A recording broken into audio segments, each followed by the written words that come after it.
Bienvenue dans le hall de génie chimique. Donc ici, la discipline du génie chimique ou du génie des procédés consiste en fait à la conception, au dimensionnement, à la mise en œuvre, à l'optimisation et au contrôle des procédés qui vont être utilisés dans les industries, que ce soit la chimie, la pharmacie, les procédés biotechnologiques ou encore la métallurgie, mais aussi pour les traitements des effluents liquides ou gazeux. Donc ici, on va mettre en œuvre un certain nombre d'opérations unitaires sur des unités qui vont être à des échelles industrielles réduites. Donc en fait, on parle de demi-grands. Donc on arrive ici sur des installations, on va traiter quand même des quantités assez importantes, mais sans forcément avoir de grosses consommations de produits, parce qu'on va beaucoup recycler et essayer d'utiliser même les produits que nous-mêmes on va synthétiser. Donc on a différentes unités.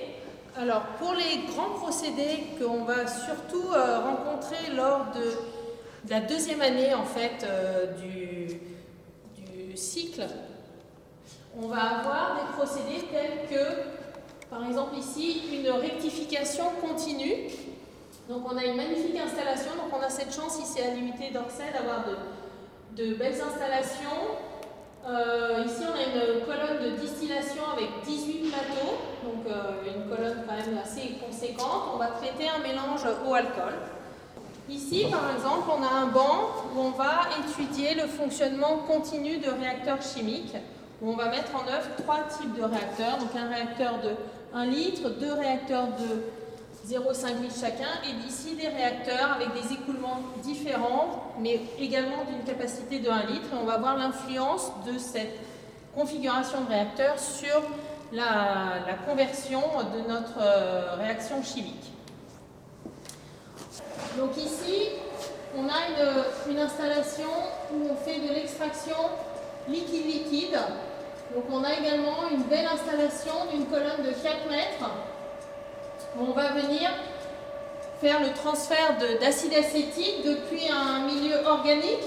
Alors le milieu est coloré parce qu'on a mis un colorant qui est en phase organique, par de l'eau.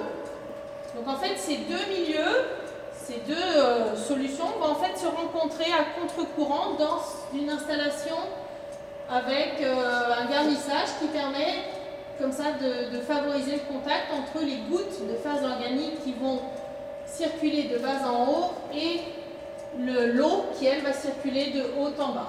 Et donc grâce à ce contre-courant, on va pouvoir réaliser une séparation optimale et du coup un transfert optimal de l'acide acétique de la phase organique vers la phase aqueuse qu'on va récupérer sur l'une des bonbonnes qui sont là. Mais dans toutes ces opérations, en fait, on va rencontrer de la tuyauterie, des organes de mise en circulation. Il va falloir effectivement que tous ces écoulements soient gérés, et ça fait l'objet effectivement d'un enseignement de première année où on va étudier la mécanique des fluides.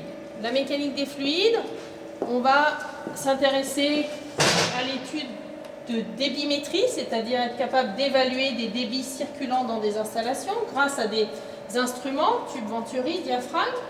Également un TP d'étude des pertes de charge pour pouvoir être en capacité de prédire et d'évaluer des pertes de charge dans des installations, ce qui va nous permettre de pouvoir dimensionner ensuite les organes générateurs d'énergie tels que les pompes.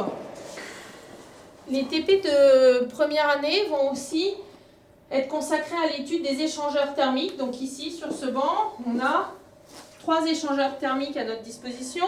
Un échangeur coaxial, où on fait juste de l'échange thermique entre fluide chaud, qui circule en boucle fermée, et un fluide froid qui vient du réseau et qui circule dans les installations. Donc on a ici un échangeur coaxial, un échangeur à faisceau de tubes, où on a des tubes métalliques qui sont dans une calandre en verre, et on a également un échangeur thermique à plaque, où effectivement, en fait, les deux fluides vont circuler alternativement sur chaque entreplaque. Un entreplaque sur deux va avoir passé un des deux fluides, et donc chaque plaque va devenir une surface d'échange entre ces deux fluides. Donc ces matériels nous permettent, ces deux bancs d'échange thermique nous permettent de faire des mesures de température et de débit sur les écoulements des deux fluides qui vont effectivement échanger de la chaleur entre eux. Donc si vous souhaitez venir découvrir le génie chimique et venir travailler sur de telles installations, nous serons ravis de vous accueillir dès la rentrée prochaine à l'IUT d'Orsay au département de chimie.